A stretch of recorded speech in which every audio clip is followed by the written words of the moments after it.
Here we go, folks. Here we go. Team No Sleep. Um, February, is it left? No, leap year. So, not the last day of February, February 28th. What is good? I'm James Six. That dude over there, it's Montel Allen. Tell the people how you doing, sir. Oh man, blessed as usual, always. Cannot complain. Got a that mental state of mind right now, and just happy to be alive, man. Happy to have Okay. 10 toes down. 10 toes down. Happy to be alive. Positive mental state. I think that's, if y'all can't read between the lines, that's the precursor to some of the conversations that we gonna have tonight. Let me say what's going on. We see some folks checking in the comments. Mr. Stark, good to see you, sir. Glad you was on last night as well. 2 for 2. I love it. 2 for 2.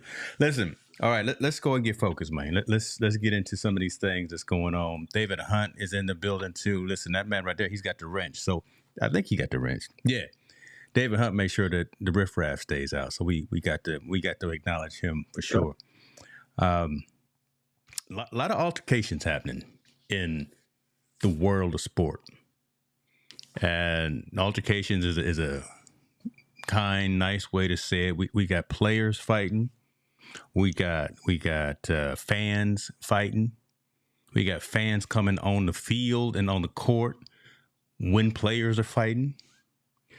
We got kids fighting elders. I mean, let me start with that. Kids fighting elders who are trying to do something good within the community. Let's go ahead and start with it, man. Let's go ahead and start with it. Cam Yeah. Newton. Listen, Cam Newton, for one thing, doesn't have to do anything. He doesn't have to give back, reach back, and provide these camps and these clubs and these opportunities, but he still does, and he continues. As I was doing research on this, man, I actually feel I feel sorry for Cam, and the reason I feel sorry for him because he keeps getting hit. He keeps getting literally and figuratively hit, knocked down, looked at, trash talked. Yeah, he talked trash too. Listen, Cam is Cam, and he gets all of this negativity around him when he's at the end of the day trying to do good. This last situation that happened out at the 7-on-7 football event past weekend, some guys from the other coordinators for the event, Cam Newton and them were talking back and forth the day before, talking trash. That's just what athletes do, in my opinion. But for them to jump the man at the event and start a ruckus, start a fight amongst children, amongst families, around a sporting event when that has nothing, that shouldn't be in no place. That I don't understand that. And Montel, I know you hot over there, but I wanted to set some context for folks who may haven't seen it yet, and I'll scroll through the story so people can see it. But tell me your thought about this whole, what should Cam keep doing what he's doing, and your whole thoughts about the whole melee that went down. Yeah. First is just disappointing, right? It's disappointing. I mean, for someone like him of his stature, NFL MVP, that's been given back to the community. I think 15 years plus. He's been doing this tournaments throughout the southern region. From Atlanta to the Carolinas and all that stuff. And he's I've seen a clip of the day where these events cost an estimate of 25,000, and he does at least I believe 9 a year. So he spends about $225,000 a year, almost $250,000 a year every year, putting on these camps for the last 15 plus years. Yeah. And the fact that they have this type of event, it was at Martin Luther King's wife's park, the park that's in honor of her name, Coretta Scott King's Park. He had this event in the middle of Atlanta, and the fact that these coaches and players had an audacity, wanted to swing on him, right, because of a disagreement or just because of an argument or just because of the spirit of competition, whatever it may be, to have the nerve to want to swing on him at his event that he's putting on for you. It's just a lack of respect, man. A lack of respect, a lack of I don't know, man. We just had a different situation where these kids feel it's okay to be disrespectful to people that are trying to give them knowledge and trying to give them game and putting on events to make sure they're busy and they have opportunity to do other things besides out being out in the streets. And your payment back is to fight. I've met I think Cam I met him once. Okay. It's a good time. I mean, when I met him, very nice guy, very respectful, shook everybody's hands that was in the building, did everything. But me, man, I've seen other quarterbacks do events, and there's never been an incident. I've seen Drew Brees throw events in San Diego all the time. I've seen other quarterbacks throw events all the time. Kurt Warner throws an event with youth all the time, young men in high school all the time, and these situations never happen. Why is this happening in Cam's situation, and why is it happening in our community over and over again? That's kind of the conversation that I want to get into, and we see y'all folks chiming in. Appreciate you for jumping in. Eric, I'm gonna put your comment up in a second because that's actually a very interesting part about this whole thing. And again, why again? I understand the Good Samaritan. I understand also. I understand that Cam has had other issues in his past, but nothing significant, right? So I mean, there's no reason for this man to be getting this. I was trying to think about all the times that something happened to him in Carolina while he was QB1, and there was that one traffic incident that happened. But again, he I guess was there was something happened, but he stayed there with the authorities, and it didn't turn into an ugly melee. It was just a kind of interesting eye twist for folks to say, "Oh, damn, Cam Newton's actually not a bad dude." And you don't hear any scandals. You don't hear he owes anybody money. He's got his podcast that's just as successful as Club Shay Shay and as Pivot and all that. He's doing his thing. Then he goes out there again and he puts on these tournaments and he puts on these competitions amongst young up-and-comers, young wannabes, young folks that want to get a chance to play in the Super Bowl or play at Auburn or get that trophy. And he's giving them the game mentally, physically, and in every aspect. And they end up jumping the dude. Now, what's funny and what karma does. Like Eric said, look, Cam's 6'5". Cam liked to fight, right? We've seen Cam put them hands on his teammates in the spirit of competition out there on the field and be able to handle himself with a gang of folks. This right here is karma right there when 5 or 6 other of those little TSPD dudes, top shelf performance, the representatives from that organization came and jumped on him, and Cam, he kept his hat on, stood his ground, and I would like to see some comments here about if you guys have any understanding of what's going on with this as well. It's a bigger picture than that because we got 6 or 7 individuals just about to ruin it for everybody. You know, Cam has been as impactful on youth progression to the next level and to the pros just as much as Snoop has with his youth league and so on. Shroud came through Cam 7-on-7. Justin Fields came through a 7-on-7 and so on and so on. That he's giving game and he's talking to him and he's telling them how, to conduct themselves and way to be and go on and on. So now we have this 7-on-7 organization that might ruin it for everybody else that's trying to get in there and get that break. If he's saving 2 or 3 lives out of his 7-on-7 tournament every year, that's 2 or 3 more African Americans or people in those communities going to be millionaires and be able to give back and do different things in their community. Yes, sir. And these guys just possibly ruined it. From what I understand, he didn't say he was going to stop doing it. But the fact of the matter, at some point, he's got to take safety and concern, right? He has to, especially for him, take his safety into concern. Yeah. So I mean, I heard someone saying as well. Hindsight being 2020 here. Cam's security need to be a little bit more tighter too. Right. He but can't. Why, but again. But again. Why? Yeah.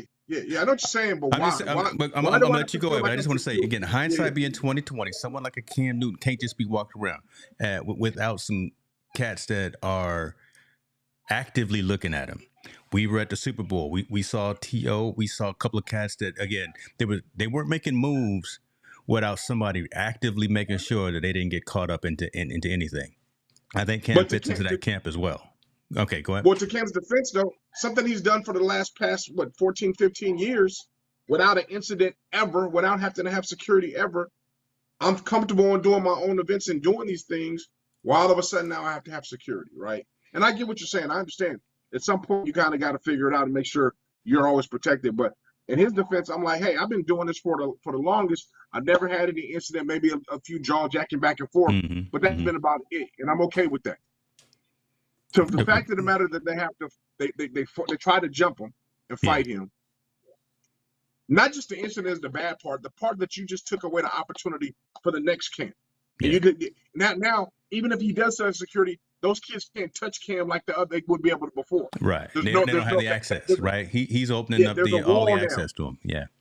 Yeah, there's going to be a wall now. He's not going to be so open to share that information or be able to do the things he's been doing with these other guys for the past 14, 15 years that he can do now going forth, because now I gotta put that wall for my fear or for an incident or something might happen to me.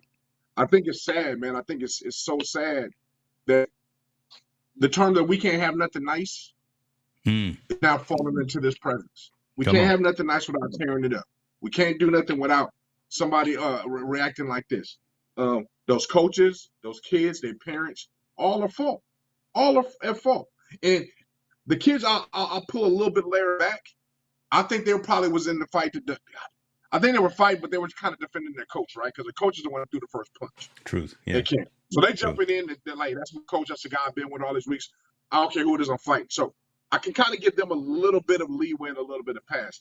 But those coaches, man, that embellish this kind of attitude and do those types of things, those are the people that don't need to be involved in these kind of sports, especially not involved in these events, because, like I said, it's not that event that's the problem. It's future events now that are going to be affected. That he might cut that off, man, and it's such a big impact. And he'd be justified in doing it. Yeah, he's justified in doing it. Absolutely, yeah. Justified in doing it. The challenge about this, and we touched on this before, but we got some comments in here from Tallboy. Appreciate you too, man. Again, this isn't happening at Peyton's. This isn't happening at Eli's or Drew's, no, or anyone else's. This is that negative cloud now in it downtown Atlanta, wherever Atlanta. Hey, Tallboy, don't look at me bad because I'm getting my counties mixed up. Okay. But in Atlanta, predominantly black, we got Cam Newton coming in, right? Big dude, 6'5", Auburn, Carolina, a lot of swagger, coming in with the big hats, right? A lot of folks are looking at him. And then, oh, Lord, here we are now. We fighting. Yeah. Well, that's just negative PR or negative. I think you're looking at it from a micro. You're looking from a micro vision. I think you got to look at it from macro vision. I think it's a big effect on 707. Which has been a huge influx in football. It's a big effect on 707, because if anybody's ever been to a 707 tournament and see these kids' behavior has gotten more and more outrageous, more and more belligerent, more and more disrespectful. It's been growing and growing and growing, and we kind of let it pass because it's the same way in basketball too. It's been growing and growing and growing. These kids have this entitled swagger. They can talk trash on anybody, and it's been very disrespectful. But now, I think at this point, this just shows where it's just crossed the line. So now I think you'll have a whole effect over the whole 707 umbrella right now, because one, guys that sponsor teams, that pay for teams, and a lot of them are NFL guys. A lot of them have money. A lot of guys are willing to give because they got cousins and nephews and brothers that playing these things. I think you'll see a little bit of drawback, because no one can absorb this negative press. No one. Not in today's social media. You can't absorb it, right? If you're an up and coming player and you got a little bit of money, you throw something, your team is out there fighting somebody. Yeah. You can't, you do not want to be associated with it or associated or a part of that, unfortunately. So I think we start talking about, as you were saying that just now, I was thinking about and sponsorships as well, right? So we talking about money coming in. We talking about Nike and Reebok and whomever. Yeah. They now want to be involved in stuff like that. Yeah. But I think we got a bigger problem than anything is these kids' attitudes and the way they act. Yeah. Like, where is it? Is it at the parents? Is it at the coaching? Is it the combination of both? Where is this at? Because it's gonna have to stop at some point. You got to think that same attitude carries over in high school. So they're disrespectful and belligerent to their coaches and their teachers, and we tolerate it as a society because they're good at football. Let's call it what it is, man. Because you're good at a sport, they tolerate it. They tolerate your attitude. They overlook it.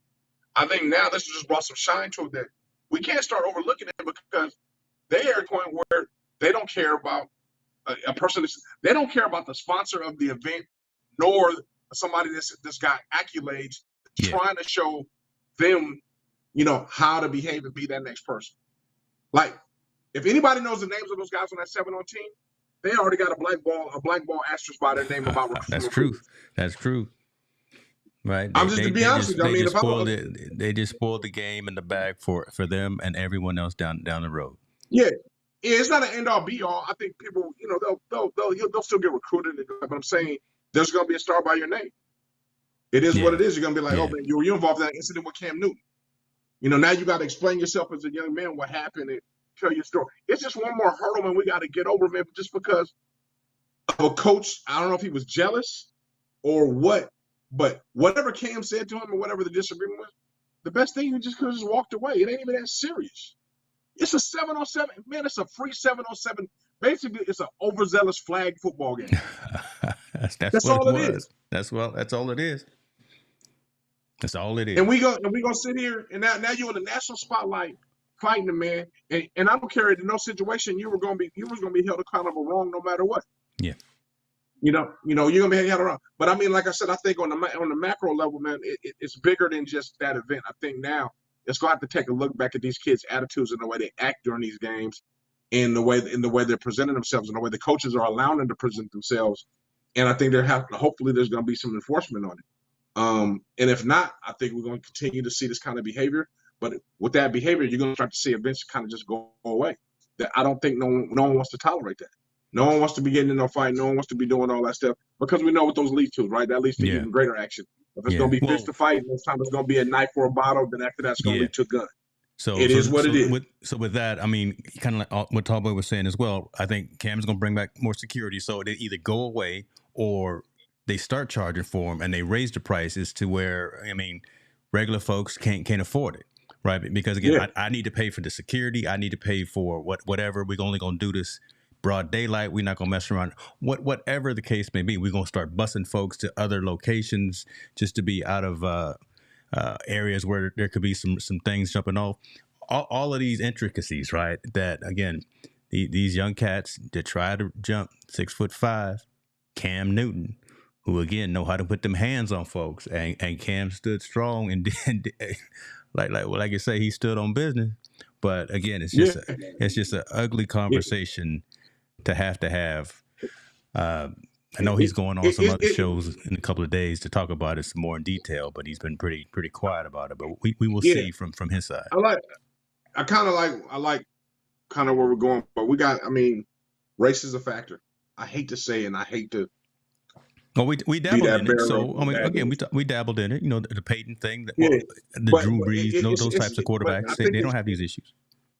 Yeah, but it's just a factor in the sense that we got to take a look at ourselves and why are we the ones doing it? Mm-hmm. Like, we're self-imploding ourselves on opportunities. Yeah. Especially when you, as a coach who's supposed to be a grown man, your life has been lived and you're doing this as a volunteer, or maybe you're getting paid for it, but it's not, it's something that's impactful for young. And now, not only did you self-sabotage yourself, you just self-sabotage your team. You self-sabotage the event, and you might have self-sabotaged the whole thing going forth from there. Just because you had a disagreement, or even if, let's just say, you don't even like Cam, so what? Just because you had a disagreement, you didn't want to. I think this brings a bigger light to that, because this ain't the only event that these fights and stuff happen. True. I've been to 7-on-7 tournaments where there's fights there. It just hasn't been on a superstar like Cam Newton, where the camera was on. It's on somewhere where it's smaller. I think we really got to figure out a way to curb the behavior, and figure out what's going on. And I'm reading the comment right now by Marvin, and I appreciate your comment, Starks, Mr. Starks. The role model should be the parent, right? I mean, and we can watch what we want on TV. I mean, we grew up watching Arnold Schwarzenegger and Rocky and all the Scarface. I'm a product of Scarface, all that. But my number one role model was my mother.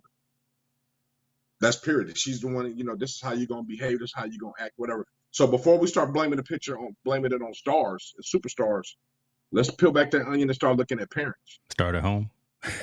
Start at home. Like you always say, that home cooking. I think you need to start at home. Right. Somebody picked up on it. That's exactly it. And start looking at what they're using, what they're looking at entertainment, and understand they need to understand the difference between entertainment and edutainment, right? That's entertainment. Somebody walking around with a gun and shooting 50 people, that's not real. You know what I mean? Because there's consequences to that. So you need to educate your kids on what entertainment is, so they can decipher between the both of them. And sports is nothing more than entertainment. It's entertainment with competition involved. They need to be able to explain that to their child. So I'm never going to blame it on the star, why my kid is acting like that because it's a rapper, because a rapper saying something. No, it's me. I have to show what it is to be like a responsible adult. I need to be able to articulate that. Or if it ain't me, it needs to be another role model in their life or close. So when those kids, if they don't have a father, should have been their coach. But obviously he didn't have no home training either. So he acting a fool trying to fight as well. So someone needed to teach him. Yeah. Somebody along the line is going to have to start teaching our young people how to act this way. There's going to have to be some responsibility for this. Yeah, you're right. Yeah. And we got to start looking more at our young men. I mean, young women, I don't give them a pass, but I mean, young women have a little bit of different road to follow, path of adulthood and responsibility than young men do. Our young black men, we're not the most favorable in these situations because, you know, we're in bad situations, right? Especially when it comes into urban neighborhoods. You know, a lot of grow up in single households. You know, you're 16, you're trying to become an adult. You're in the crime little things, then influences around you that are positive or negative, mostly negative. So it's a little bit different track, and just to have another stain when this is supposed to be your outlet to get out, it screws you, right? Now they cut these outlets for you to get out. Now what you gonna do? You know? So it's a big microcosm of a lot of things that's going on, and I applaud Cam for defending himself and getting out of it, and he's really been close, tight-lipped about it. He's been pretty close about it, not saying a whole lot, not saying much at all. But yeah. So I don't know him, but I mean, I hope he continues to have the event. And I hope he can figure out a way to continue to do it the way he's been doing it because it's been so successful. But I don't think he's going to be able to. I think it's going to have to be some type of change going on. Yeah, either changing the environment, like I say, changing the environment, changing the locality, changing the price, changing some requirements around access to him. And again, that's not a win-win for anyone. That's a negative thing. This will be one of those stories we continue to follow. Appreciate everyone for jumping in. I'm gonna put this last one up here. Shirley, he says, sports needs more psychological support to help guide the kids because they ain't getting it at home. My goodness, we could just stop right there. That could go in a whole bunch of different directions, Shirley. I go in a whole bunch of different directions. That's a deep one right there. I like to go down the rabbit hole, but we'll keep watching this one. But okay, so I was talking about a lot of issues happening around sports, around the field, around the court, around the pitch, whatever you want to call it, what type of ball or puck you do. Let's start with basketball. Let's just start with any sport right now. Unfortunately, ladies, basketball, Southern Miss, Arkansas, y'all saw it. If you didn't see it, I'm not going to show it. Let's just put it this way. Melee happened on the field, hard foul. They get to pushing and shoving. That's common. We see that, again, very competitive in the sports environment. Then you start knocking over players. You start knocking over coaches. You start, again, throwing hands, slapping, punching, pushing, all that stuff. And then, you know what, maybe I will show this one because in this particular situation, one of the players got knocked down for Southern Miss, and then family members came out of the stands and started engaging right there on the field, on the court. Mm-hmm. So now we got civilians, we got players, we got coaches, we got the ref, we got all this going on over a hard foul within a game. Complete mayhem. And it's becoming the norm. Can't say it's just men's because it's the women's on this particular story. Help me out. Help us out. Let's talk about it. This one is different, right? This one's you're in a competitive game, close game going. You know, the person gets fouled hard, and then now the melee kind of starts as far as the discussion and the bantering back and forth. Me personally, this is where you say, where's the security? Where's the coaches at to kind of calm things down and rectify the situation? You know, especially when it comes to the people from outside the family coming down to defend their cousin or sister or whatnot in this fight. I'm gonna tell you my perspective personally. If you're fighting during the game, I don't mind it as much because that's in the spirit of winning. Right, the game part, the inside the game when the game's going on and there's something going on. If you happen to get into altercation or push or something like that, I see that as a part of competitive, and something kind of went wrong and you're defending yourself and but it's still in that combative competitive nature to win the game. Yeah. So that part, it has to. This right here, when it all happened and they started trying to go in there has to be coaches and all those intervening, and it has to be something like the NBA does, in my opinion. NBA, you leave the bench, you get suspended for so many games, Yes. right? Or you don't get paid or whatever, you get fined. I think college needs to implement something like that on the men's and women's side. The surprising thing is this has become more prevalent in women's basketball, more so than men all of a sudden. You know, there's a lot more pushing and scrumming. What happened to Caitlin in Iowa? The girl, Right. you know, she got hit real hard. They don't really hit. I haven't seen nothing hard in LSU, but I mean, they tried to foul someone in South Carolina girls real hard in one of their games. So it's starting to really become that. But also, is that a demon because it's becoming very, very more competitive? Like, right, the bag to win and what comes with the winning status is crazy, right? It's crazy now because we saw what LSU did and what Caitlin's getting now for winning.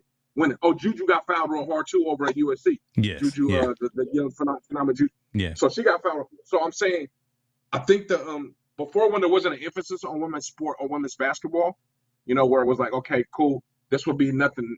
It would be an overlook. People would oversee it.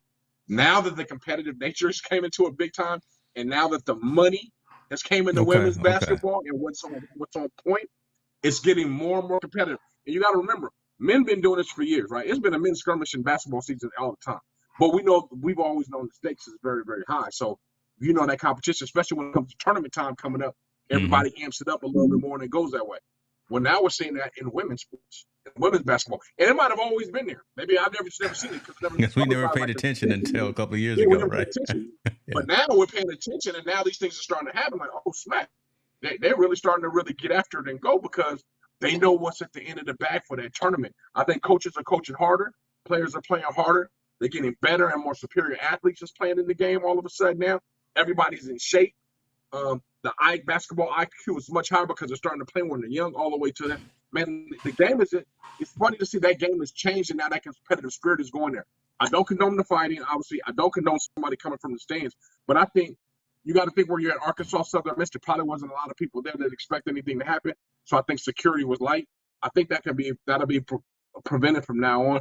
But I think now we have to start taking a look in the eye and I'm like, hold on, we might have to start having security at these groups games too because stuff can jump off due to the competitive nature.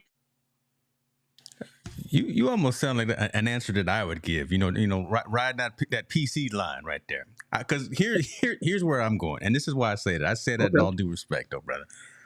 The fight is the fight. The fight is the fight. Right? Again, or the skirmish is what it is. My problem is with this clip is them family members coming down out there on the field, and then the one brother, the uncle, the dad, whomever, waving other folks to come down, and y'all saw it. Look, and we already demonetized because I already showed this video the whole time, so I'm gonna show it again here. Here we go.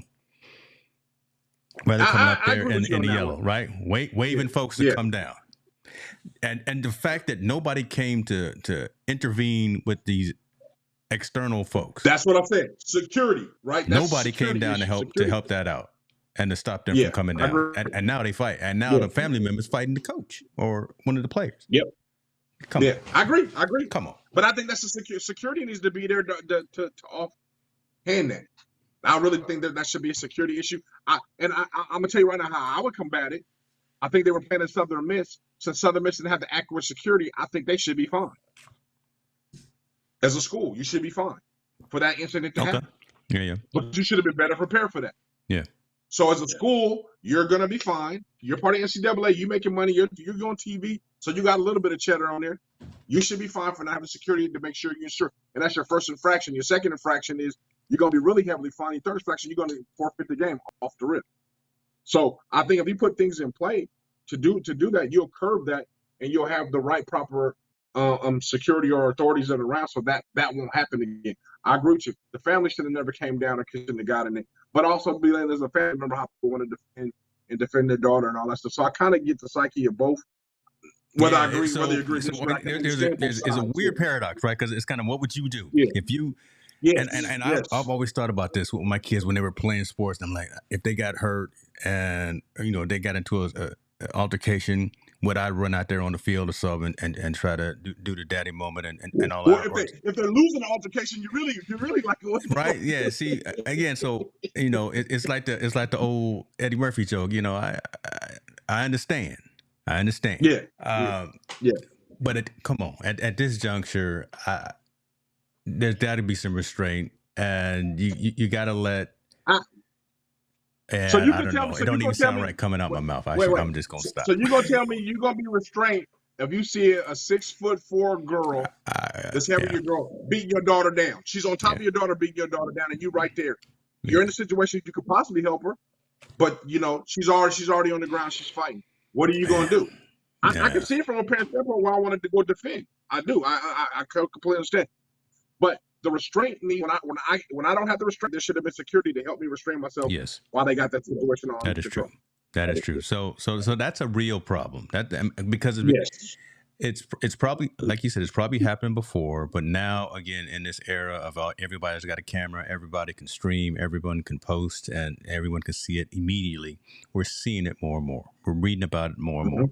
And shouts out to the other news outlets, some of us. We're talking about it more because it's become an issue, right? It's not Yeah. just in some isolated corner. It's not just in the backwoods somewhere. It's at Duke. It's at South Carolina. It's in Louisiana. It's at these large locations.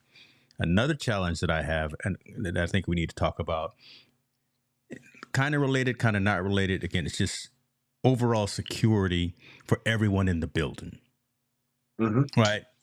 It could be a fight, it could be an altercation like that. But then again, we have a lot of times where game is over, everyone's cheering, then we rush the field or we rush the court and Yeah. mess around Storming and the court. Yeah. yeah, and then someone gets hurt. Just that whole Yeah. how do you, but that whole thing of how do you manage those types of emotions, those types of environments. So yeah, a fight and altercation is something different, but here I'm talking about storming the court as well. But I think it boils down to, man, security plans need to get updated in terms of how you deal, especially when you got fans Well, so close to the field or close to the court in a lot of these locations. you're asking you're asking a college environment that is fueled by youth, excitement, and all these other things going on. And tradition of storming the court has been around forever since I've been watching college Oh yeah, basketball, which oh is yeah. when I was a Listen, little I kid. stormed the field at So UCLA when they yeah, won. So yeah, so that's nothing new. That's nothing new. I think with the situation that happened here in Duke, first of all, if you watch the film, the guy pushed the fan first before the other guy ran into him. yeah, So I've been in a situation where it's crowds. You've been in crowds. I maneuver through crowds without getting hurt. So like turn sideways, move. While they're running, let me get out the way on the side, to get to the sideline to where my people at, so I'll make sure I don't get hurt. I can walk through. I'm not buying this dude is 7'6". He's a what? I think he's 6'6" plus, 6'8" plus, 200 some odd pounds. I don't see how he couldn't have got to the sideline or maneuvered his way through the sideline before getting hurt. So I'm calling him a crab. He's a crybaby. I'm not buying it. He and all hurt he's and playing everything. again tonight, so he's back on the court Yeah, yeah. tonight. So he's doing his I'm not thing. applying that.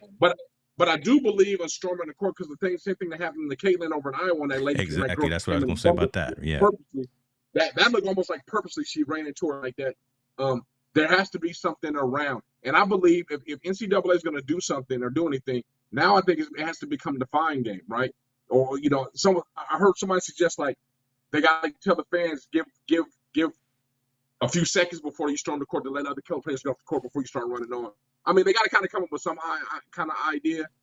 The winning team never has a problem with it, right? The home team that wins the upset, they never have a problem because none of their players that get hurt, they're celebrating, they're jumping on their shoulders. So you got to make sure you get that one team off the sideline. But also think, come on, let's lose the coach's discretion.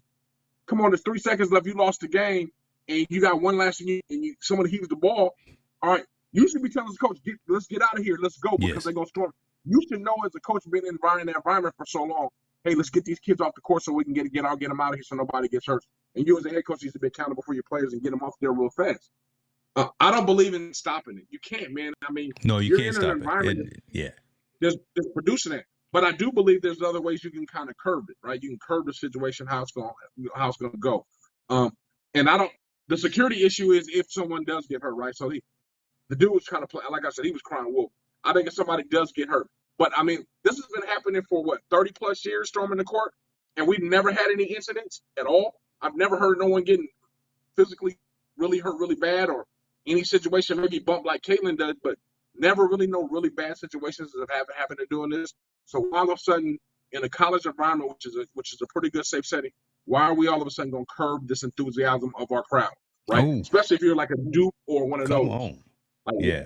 like, why would you do that, man? Those kids pay their hard money for tuition to go to school. That's their outlet. They're here. They're showing school support. They spend money on clothes and everything and all the nine. And their team just made a big upset over a top 25 team, and they all want to celebrate.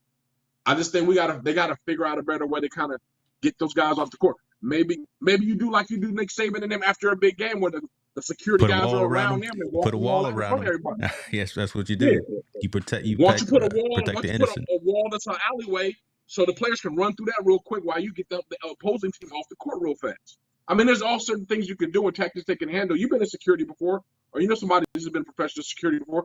There's all kind of tactics they can have to get those guys off the court. But you can't stop that, man. That's not something you stop because it's beneficial for the university and the school and everything and everybody within. And no one's intending no one to get hurt.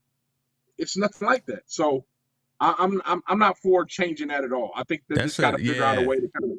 That's a good point. That's a good. I tell you what, I'm gonna take this action on him because my guy is now he just got promoted and he's no longer in Seattle. I'm gonna put his business out here, but he's the president of security for Crypto.com in LA. Okay. Right. So, and his first event of getting the job was securing the Grammys. Now, again, he's got the Lakers. Now he's got the Clippers. So I'm a shout out to you, man. I'm calling you out, Ron Little. We're going to get you on here because he can give more of a background as it related to what I was doing with music and entertainment folks, but again, around these sports events, because he was at the Super Bowl too. And he's been to every Super Bowl for the past however many years. Yeah. He knows that whole dynamic, and then also about the basketball side. So y'all make sure you subscribe, turn on notifications, Team No Sleep. We're going to have president of security for Crypto.com in the building. Speak it into existence. Hey, speak it into existence. Let me see what these comments are about, because there's one more event similar that happened that, I kind of want to get into as well, but it's kind of back to the first topic. Tony Davis is in the building. Kids nowadays playing with feelings after not performing in big moments. I can go a couple of ways in terms of the stories that we were talking about. About your big dude. What's his name? Kyle Philip Howard. I'm gonna mess up his name. I'm not gonna. I don't want to. That's why I just said the dude from school. Yeah. I don't know his name. I can't butcher his name like that. That's it. Dr. Chris Stone says, storm the parking lot. Don't risk the players. Storm the parking lot. Paint over the bus or something. Some TP the building. I think, but I mean, I think you got to understand the environment you're in, man. I mean, if you go to Michigan. And Michigan beats Ohio State, something they haven't done in years, or they beat Ohio State in Ohio, and they upset them or something like that. Fans are going to want to be a part of that, and I think college students are the best way to be. Goalposts down at a football game. Yeah, that fanatic at the college football is probably the most purest fanatic you're gonna have because they're there to celebrate with their team and do their things. I don't think anyone maliciously means trying to hurt no one when they do those things ever. I've not seen no. The crowd of people trying to go after a player to do that, not after a big game or a big win in the college setting. So I really truly believe, I don't think you can get rid of it, but I think you just got to curb the way it's being done. Like I said, you can walk Nick Saban and Harbaugh out there with a bunch of police during the melee so they can go shake hands, right? They do it during the melee so they can get to each other and go shake hands. Why can't they just make a tunnel for when the player's like, hey, as soon as everybody should know protocol, hey, if the game is on the line and there's something right there, beeline to that tunnel and get yourself out to the sideline and get out of the stadium.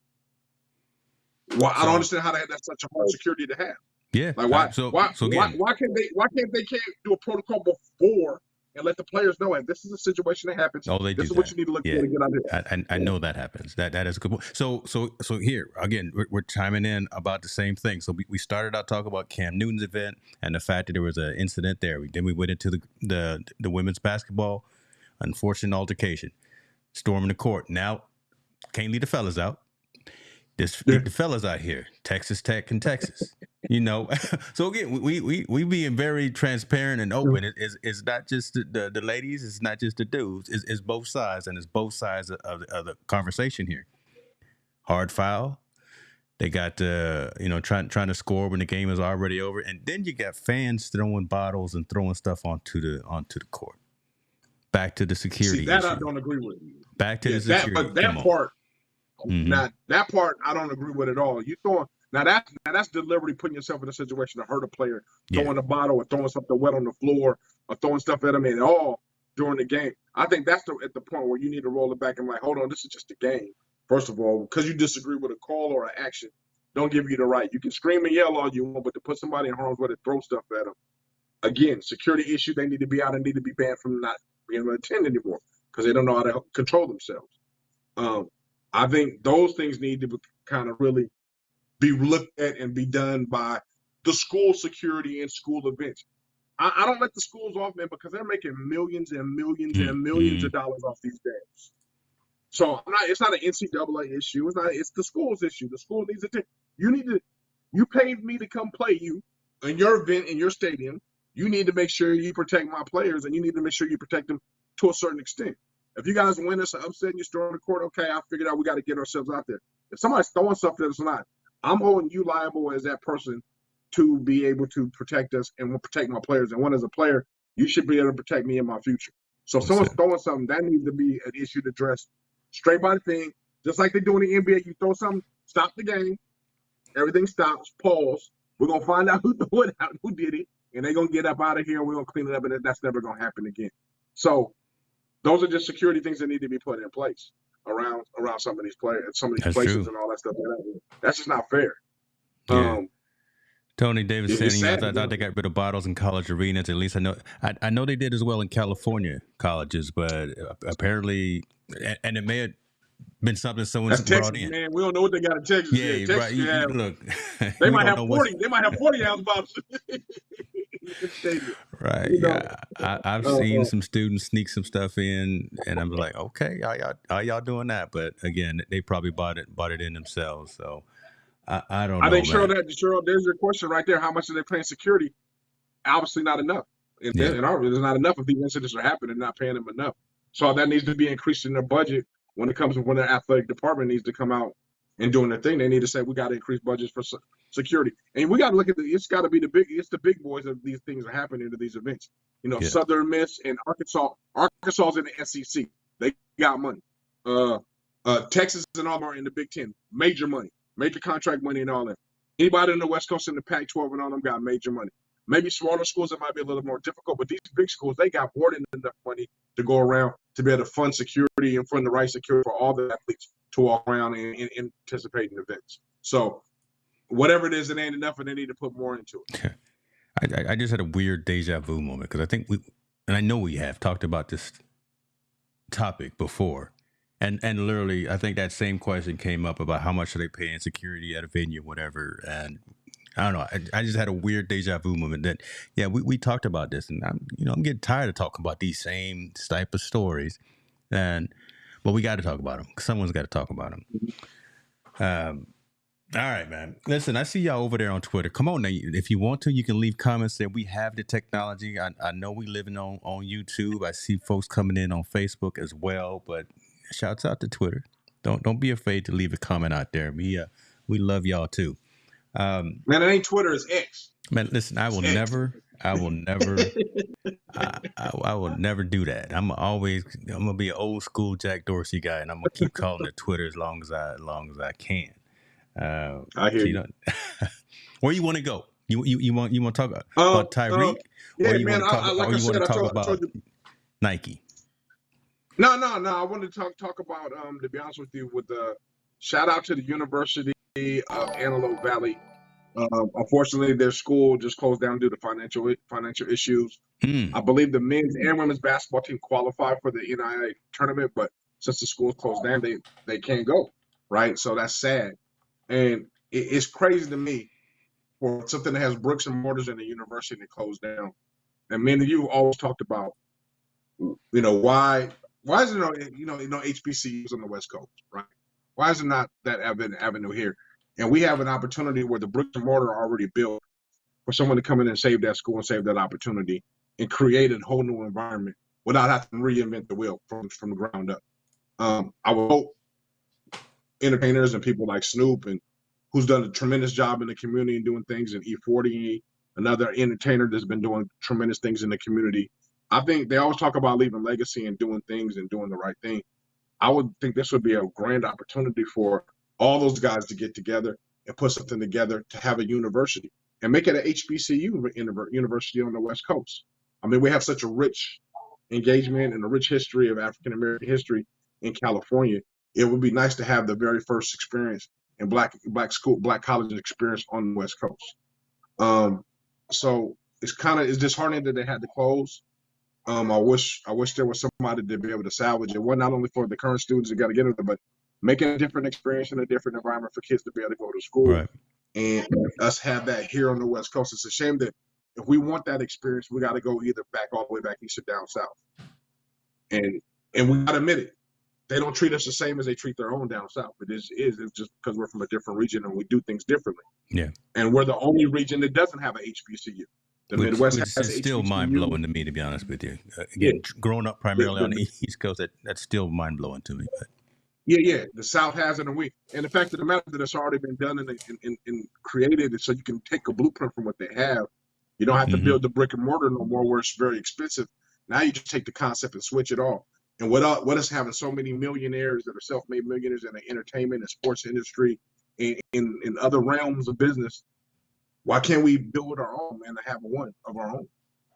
To share that kind of experience. And I think people always say, well, what do you mean by that experience? I mean, being taught by professors that look like you, showing you the same way, showing you what the obstacles are to go through your career development as an African-American person or female or whatnot, how STEM works with them, and then also teach them the crafts that we've been successful in music and entertainment law, and so on and so on. They can build such a realm. It baffles me if Kanye West can build a church with millions of dollars. How come they can't go ahead and build a school? So that's my 2 cents, man. I'm very passionate about education. I think it'll be a great opportunity for us to have one on the West Coast. Tony Davis may have some breaking news here. He says past week it was announced they are getting an HBCU on the West Coast. I did not know there was an HBCU in California for medicine. Man, there's supposed to be one, and I looked at it, but it's so small. It's such a small thing. It's almost like it's a small university we don't even know about that has nothing. I did hear about this one that's supposed to be in LA. It's supposed to be HBCU, but I've never heard anything about it. Nothing for it. Nothing with it. This would be an opportunity for us to make one that's on a grander scale.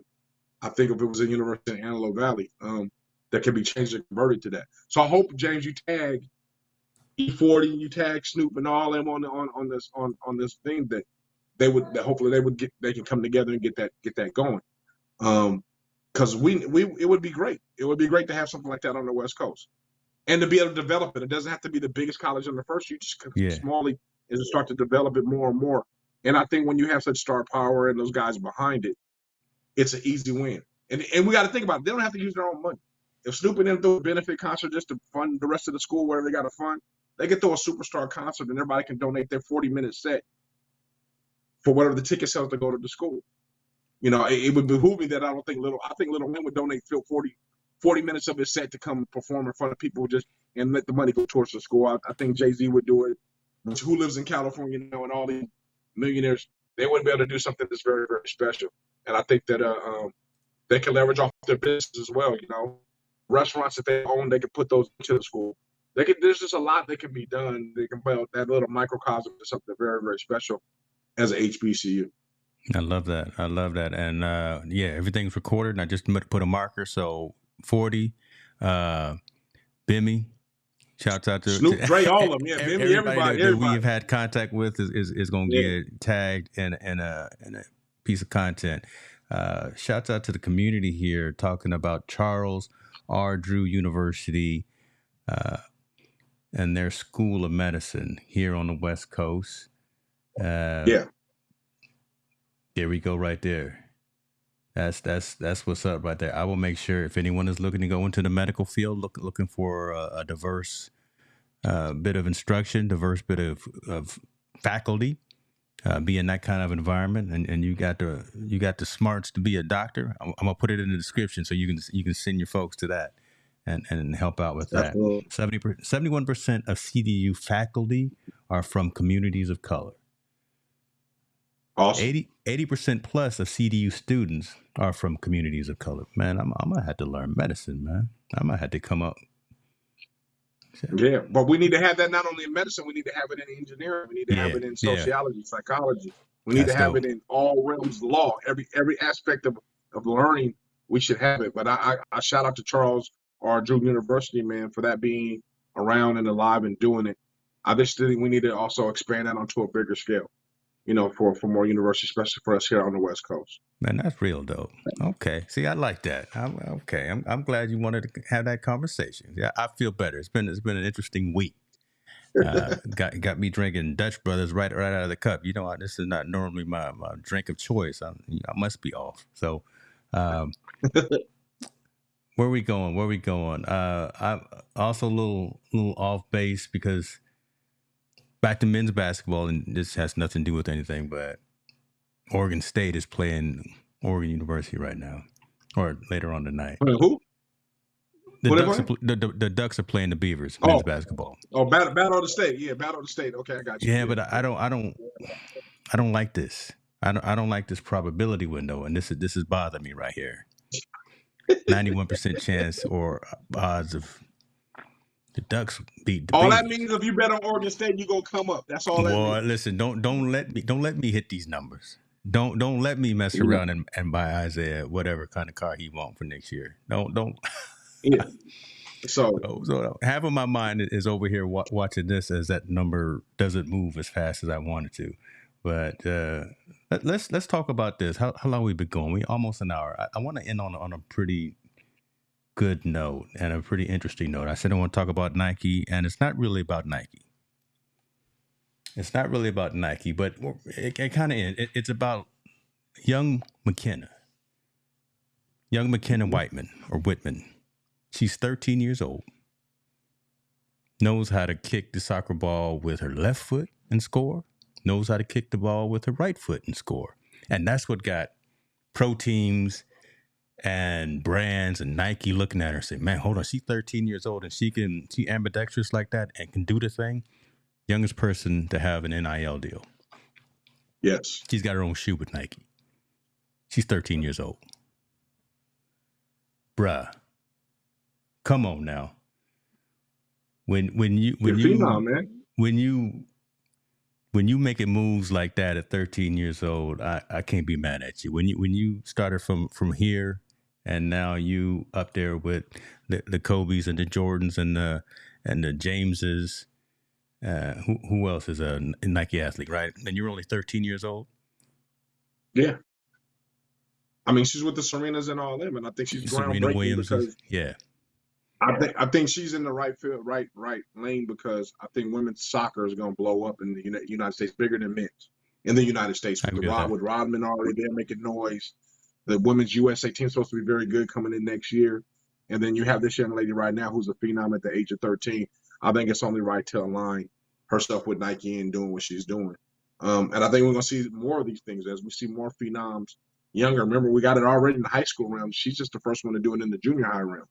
So I think as they start to find these, I mean, remember Freddie Adu? I think he was the youngest at one point. He didn't have an NIL deal, but Freddie Adu was the first one to get paid as a young dude when he was 14. She's 13, so she beats 13. Him out. But I believe, I mean, you got to think, especially with soccer, which you hit me to this game. Yeah. Soccer is not only a U.S. popular sport, it's a global popular sport. So her actions and her talent goes anywhere. Obviously she's going to get better as time goes on, but at the age of 18, 19, if she doesn't make it in the U.S., she can go anywhere across the world and go play and make money and be a dominating force. And since she's being so young, she's going to be able to do a lot. They're going to base the marketing campaign by her as long as she continues to progress and be very, very good. So I think we got to, you got to understand that. I think from the business standpoint, from a marketing standpoint, it almost makes sense, right? To get the phenom when she's 13 and say, just get a little bit better, and we're going to push you all over the world. Just keep doing what you do, right? Because you think about it, the Megan Rapinos, the Alex Morgans, I hate to say this, but, they're aging out. Heck, Yep. Alex Morgan wasn't even a starter on the U.S. women's team. They had to call her at the house because the other player was injured. Yep. Now you got 13-year-old. Now you got this 13-year-old who got a Nike contract. There's a whole bunch of pros and cons of this. I like the pros more, and I want to keep talking about those. See you, Mr. Riley, in the building as well. Another sports aware individual. Like then, kind of what Shirley was saying. Man, she can't go nowhere now. She's 13. I mean, yeah, she homeschooled, so she don't have to deal with public school, and she don't have to deal with that whole thing. But man, now she yeah. can't go to the mall and just be cool, right? She got I to think have somebody you else know with what? her. I disagree. Talk to us I think at about least because as we of talk right about this a now, lot of times, and I want to hear this debate. As of not right now, I disagree because Okay. she's not in front of the limelight all the time just yet. She's 13 years old. We know about it because she's been on the newspaper and newsgram, but she's not all over the TV. She's not all over that, so she still has somewhat of privacy. But you're absolutely right. You best believe if she gets older and better and Nike starts to put more money and dollars behind her, her face is going to be splattered all over and she won't be able to go anywhere. And she will go through those same things that the LSU students are going through and these other students are going through as far as safety is concerned. She can't go nowhere. She can't have any privacy. She can't. Those things are going to eventually happen and come. I do. But as of right now to this day, she's okay. She's okay. She's a young girl, just a superstar. She can kind of go out on her own. She's fine. I think she's all right. Because me and you, let's be all honest with you, if we start walking down the street, we might not recognize her, right? At this point. Yeah. Oh, yeah, that might be somebody famous. I don't even know who she is, so I'm going to keep it pushing. But I can tell you in a few years, it won't be that way for her. I think, but we as a society that are sports fanatic, we better start getting used to this because it's going to be younger and younger and younger kids getting NIL deals and starting to become famous based on their craft because it's marketing people and companies feel if you can catch them when they're young, you can secure them in that bag. This is crazy, man, because I wanted to do this search. This is the first time I did this. This is the league that she plays for, the Slammers FC. And these come on. These still babies. Yeah. Right. Yeah. This is who she's part of and who she's with. She's with these. But I got a question for you. Are we shocked because other countries do that to their young superstar athletes all the time? Luka was playing professional basketball with pros when he was 13 years old, 14 years old in the professional league with grown men. So I believe in Brazil there was a young soccer player that was playing when they were young. So putting their young athletes into these professional settings they can compete, that's nothing new. The only thing that's new now is money is coming into play because parents know their wealth. Kids don't really understand it that young, but parents know that there's a wealth part behind it. And then people wanted to make sure they invest to secure that bag before it gets too big. Can you imagine the first person to sign Luka if they would have been able to hold on to him? If Nike would have signed Luka when he was 13, 14 years old, busting those grown men's butt, guess how much Luka would make at Nike right now because he's an international star. We know him here in the U.S. Luka just playing Mavericks, but he's an international star because of his game. He's been playing all over the world.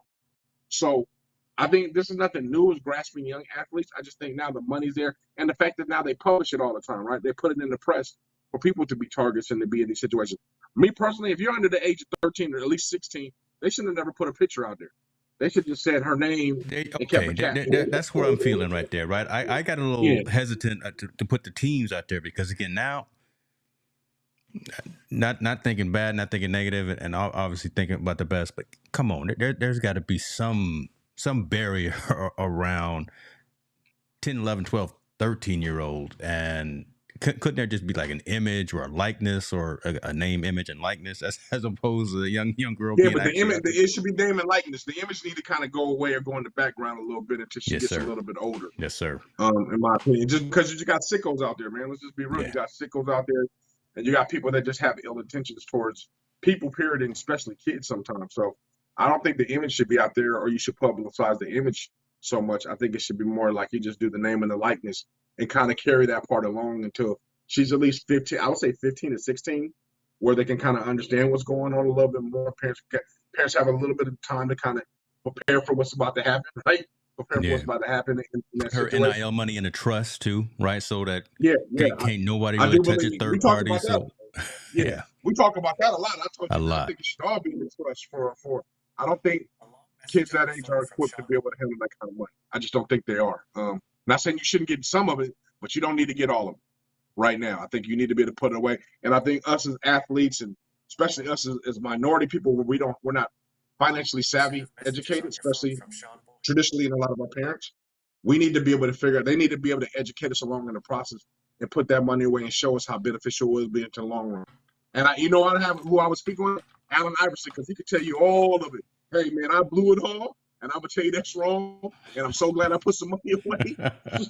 Yeah, AI, I'm man. cool now. AI didn't have the answer Yeah, for shout out to while when he AI, was man. playing. Shout out to AI. Yeah, he But didn't have the answer. no, I think it should be a trust, man. I think they need to redesign NIL and shouldn't just give these young people all this money. Like I think there This should is be an a NIL percentage. conversation that we weren't expecting. We you and I Yeah. think, and I'll say this in confidence. You know, we talked about the aspect of an 18, 19, 20 something year old going out there, coming from nothing, and then having something. And I always make the analogy: Yeah. $50,000 to go out there and bag groceries. And then we brought up the fact that your partners from the neighborhood are looking at you like, hey, you got a couple of nickels. I came up with you too. You owe me because I was there before Yep. you were you. So we talked about that piece, but never talked about it trickling down the age bracket to now Well, where someone who can't go nowhere by themselves, right? Right. like I said, I mean, well, we talked about a little bit because we know Mikey Williams. He was a child prodigy. We knew that had NIL deal that that got in his little incident. But we have to be prepared for the situation that's kind of coming in because all this money comes into their hand.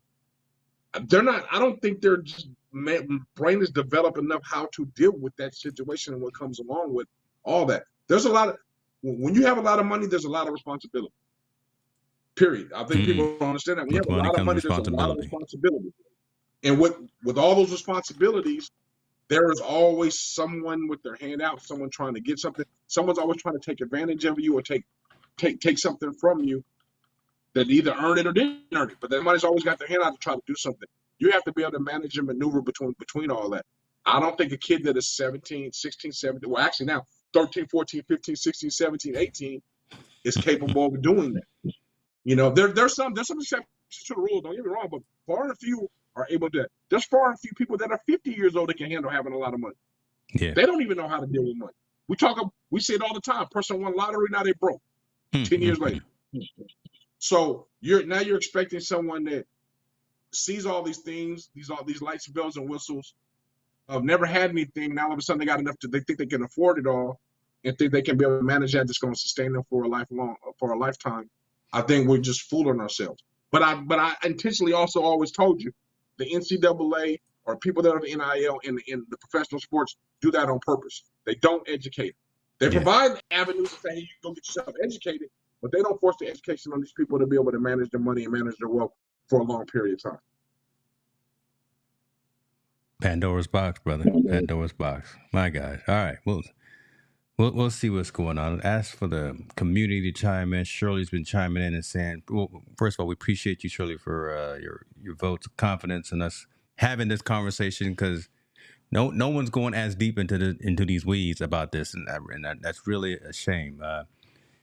It's those companies making the bucks and not taking the psych issues that come with this. So, street training and book training is, all that. I mean, the psychological aspect of it. Again, I'm 13 years old and I can go buy everything at the Disney store. I don't know. What do you buy at 13? I think you ought to also add, like you said, the pressure of competition, psyche as well. Like there's if you underperform, what about that psyche? If you do underperform, or if you're not, if it's just too much pressure, everybody's dependent on you to do something and you're just not capable of doing it, or it just doesn't happen. All those pressures I think all play in on the psyche of what she's talking about. And then you got to deal with the stuff outside the sport. I think at some point, I've heard professional athletes, getting on the court is the easy part, right? Playing basketball, playing football is the easy part. Yeah. It's the stuff when before I get on the field and after I get on the field is where all the chaos and problems happen. That's where it all happens when it happens. So you got to be able to deal with those things. And let's be perfectly honest, we know family ain't always family when it comes to those situations of money. So the people that you depend on the most, or you love the most, or you think that are in your circle the most, are some of the people that despise you and have jealousy. So It's tough, man. I think she's we right. got that going I on think she's right got now you. on a couple of sides of my inner circle. So I'm gonna leave it Yeah. alone. But yeah, I look at you that way. Let me do this right quick though, because internet royalty, IT technology royalty just stepped in the building. Ladies and gentlemen, my Oh guy yeah. Strebel is in the building. He's probably on some ski slope in Japan right now, drinking a martini. But he chimed in on Twitter and he says, you don't know what you don't know. I was 43 when we sold our company. Felt like a rookie managing money. Shouts out to Yeah. the company Pagely, who all of Hicks New Media assets are still hosted and powered by. That's the company he's talking about. But again, managing money, 43, and I know Strebel at not necessarily zero, but at the beginning, at the Yeah. onset, and then Mhm. he walked away, sold, did what he had to do at a particular age, and he and the family are straight. But Yeah. again, But coming again, but into a gang of cash, coming into a game of equity, yeah. a game of stuff, and folks everybody want to be friends. Hey, Yeah. everybody want to roll with you and go do your thing. But he's a success story in terms of how he and his lovely bride have maneuvered through this whole business But entrepreneur, managing money, managing doing yeah, all that stuff, right? So I just wanted to put that you out know, there and say thanks, I think Josh, for coming through. Josh, man. I mean, first of all, I appreciate your honesty in your comment. I mean, that's most people they don't admit things like that at all. They keep them to themselves. The fact that, like you said, he's a rookie managing money, and I think I don't think people realize. I think they just see the good, right? They see the good when a lot of money comes in. Oh, I got all this money, I can finally buy this or pay for this or do all that stuff. I think when it comes with a lot of money, there's a whole lot of responsibility. You got to understand that there's a lot of things you got to decipher when you have money. Mm-hmm. You got to be able to decipher, what's good, what's bad, where I'm going to put my money, where I'm not going to put my money, who I'm going to give money to, who I'm not going to give money to, because everybody got an idea and everybody wants their hand out. Right. Everybody got an idea they want you to invest in. Everybody want to put their hand out to do all that. And I think at some point, when you have money, you have to be selfish. You can't give it all. You have to be Come on. selfish. Yeah. That's the reality of it. And I'm not speaking from experience. I don't have no money, but I'm just saying I empathize and I think a lot. I think when you come into a lot of money, you have to be selfish at some point. Because if you're not, you're going to end up broke like some of these other people that we read about, or some of your favorite stars or favorite athletes that that went broke. Is because at some point they weren't selfish enough to make sure they're taking care of themselves and their families, and then help everybody else out. They thought they had enough that would last them for a lifetime, and it's never the case. That's never the case. So, appreciate you, Josh, man. That's Yeah, big wig talk that's right a there. I bad like that. dude right there. I was Yeah, actually, yeah. hey Josh, I was rocking some Paisley gear earlier today, man. So, hey, you can come on the stream anytime you want. That's a good dude. That's a It would good be dude. great to have him on. It would be great to talk Yeah, about financial literacy a little bit with him I and think he's still cheering for them Phoenix Suns though. So we gonna pray for him on that. We gonna pray for him on them I ain't Suns. mad at him. Yeah. More money, more problems. Biggie Small. At least Shirley no. She said, where is the now you get bags money? Well-being checklist. Ask my brokers and CPAs for it. It doesn't exist. Where is the now that I got this money? No, where's the We book? talked Where's the about this doctor's? before. Where's the Yeah. Dr. Spock book, right? For the brand new parents of, this is how you make sure you don't drop your kid on the head. I never read them books anyway. But again, where's the player manual? More so than where's the book, where's the manual, where's the teachings at the universities for this? Where's the teachings at the high school kids for this? Where's the agent that is getting them this money? Where is his class to show them, hey, you need to be able to manage your money better. I need to put you on this regimen class for you to learn. What the people that are managing your money, that are getting you your money, their intentions aren't for you to be broke forever. I mean, be wealthy forever. It's not. I don't believe there is, because if it was, we would have a ton more millionaires already. Their intentions are not to keep you wealthy forever. They're not. Their intentions are to just say, hey, their intentions are to say yes, because you're the one with the bag, you're the one with the talent, so they're gonna say yes to you and to your bag, to your talent where it runs out. So, And they want to keep you happy to that whole time. And when that time is over, hey, you spend your money any way you want to. I'm not pretty much managing it anymore. And that goes for, I think, for everyone. Some people have better people in their corners, and they'll be loyal to them because they made them so much money, so they'll be a little bit yeah. nicer to them. But that same person has dicked somebody over that wasn't as cool with them or as close with them and didn't show them how to manage their money and didn't have to do it. So I believe when you get that bag or there's a bag there, I do believe there needs to be some responsibility of the agent, the owner of the company, the school, the NIL, somebody to show these people how to keep their money. I really do, but it just doesn't exist. And they don't plan on making it exist. Because we've been talking about it for 3 years now, and ain't nobody doing that. That's where I pause, right? Because again, we've been talking about this, and this.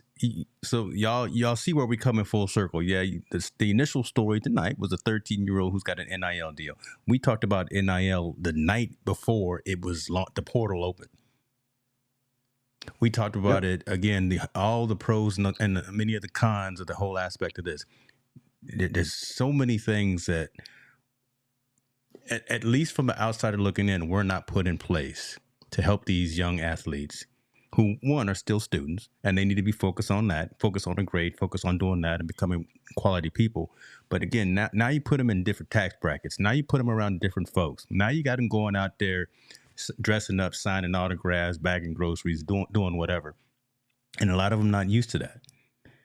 Help these kids to be successful if you want them to get out there and perform. And the whole aspect that you just said about, again, when I'm done with you, when I'm the company, I'm done with you, when you are no longer, when Mackenzie can't kick a goal with her left foot and her right foot, she can only do a header, does Nike cut her? Again, I don't want to be conspiracy, but again, that's just the extreme that I wanted to get to. I think you got to take a look at some of the examples. We have Willis McGahee, who made millions and millions of dollars, who now serves tables, right? Who was the running back of the Denver Broncos, who was great. He waits tables now in order to survive. We have Adrian Peterson, who everyone should know who Adrian Peterson is, one of the best running backs ever. He's selling his MVP ring, his MVP trophies, and his memorabilia just to make ends meet there. They made millions and millions of dollars, and no one told them. They don't even tell them about the tax part, right? Like, you're in a different tax bracket. Uncle Sam's taking half. You got to give 41%. Here's $600 million off the top. You giving up $3. Off $3's the top. gone away. Yeah, off the top. Before it hits your account. We're not even helping these young people understand that portion of it. You know, some of them do if they have someone in the background that's done it before and maybe giving them a little bit of game, but for the most part, or for the new one, they don't understand that. And you're depending on someone else to tell you that. And we've already seen the stories with the Terrell Owens and all that. Someone else has been stealing money the whole time. So the people that you entrust to tell you, they're not even the best people to go to the resource. So they need to teach everyone on the same playing field at least a basic knowledge of financial literacy when you run into this bag and how you're supposed to be able to manage it a little bit. This is what you need to do to sustain you for a long time. I don't think it's that hard for you to get Fidelity to put on a clinic class for your school for all your student athletes. Listen, so Capital One, step up. So what are we really doing? What are they really doing with these kids that are finna? Caitlin, I believe, will be okay because I think Caitlin's going to have a circle around her, and I think she's going to become around the people. Yeah, I don't have the same confidence as I have in Reese at LSU. Yeah, because she doesn't come from that same surroundings. Yeah, man, that's tough because unfortunately, I feel the exact same way. Yeah, that's tough. And that's and I'm gonna be honest with you, you're a hypocrite, and that's sad because I'm the same way. That's freaking sad. That's why I laid my head down when you said that. Yeah, that's man. So I mean, those institutions are going to be responsible for. They're not going to provide the right circles around everybody to do the right thing because once they're done with you, they're done with you. And the money you made, you better figure out a way to manage. And they don't care. And to me, that's sad because it doesn't happen on the other side of the fence. It doesn't happen as often, you know.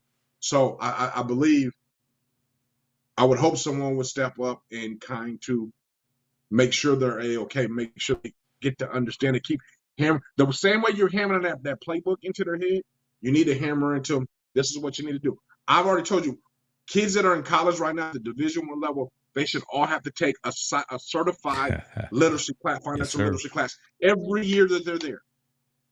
Every year. You need to take it. You need to take the class.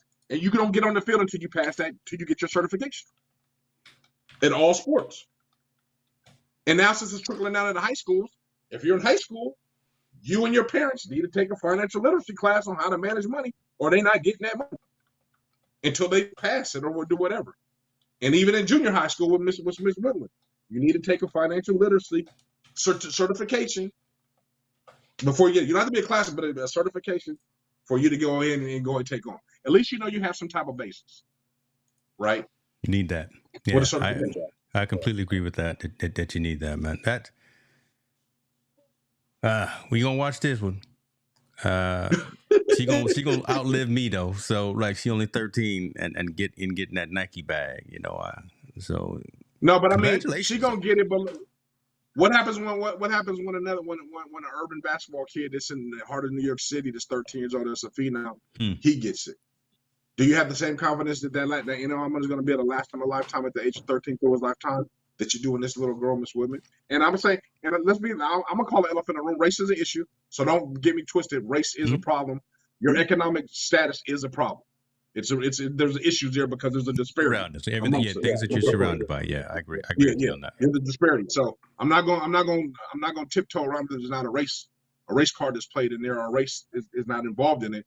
But I don't have the same confidence. Not saying she can't, but Miss Whitham, who's 13 years old, soccer phenom, I think she's going to be all right because they're going to put a team around her, or there's going to be people around her to make sure that money sustains. I believe. I kind of believe, because I think that's kind of the circle or surrounding she is.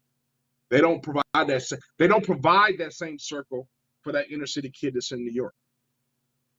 They let him go do whatever he. Mikey Williams is a prime example. Let him do what he's doing. They don't provide that same circle around him for him to be protected and make sure he doesn't fall off and do some of these things. So it's just sad to hear. It's got to be the same for everyone. So that's why I'm sitting here looking dumbfounded, y'all. I mean, it's just sad to hear that statement as a reality. Unfortunately, that we don't take care of folks like we should be. Yeah. So I mean, I'm just me, bro. I just see it from my perspective. I hope people appreciate my perspective. I appreciate theirs. Listen, they do, and we always come for real, trying to get Strebelone. But I think he at the ski lodge. He over here hit me up behind the scenes. Yeah, I'm putting all your business out, Josh. But he may be sipping some scotch or something. And don't want to come on, but would love to get you on, man, to have your story be told as well to the Team No Sleep audience. Let's say this Tyreek one tell. I think this one's not gonna die. This one right here, we can ride this Tyreek Hill story out for a while. So I think we'll just hold this one on for a while. Brother, great week, great show, great conversation. Bring the plane in, man, and tell everybody your thoughts. Man, always, like I always say, first of all, check up on loved ones. It's important. Check up on your loved ones, your parents, your aunties, your uncles, your cousins, your friends, to make sure they're all right when trying times. Say your prayers, man, and please be comfortable having uncomfortable conversations, because that's how we learn. That's what we do. Yeah. Ladies, gentlemen, Team No Sleep, social impact of sport.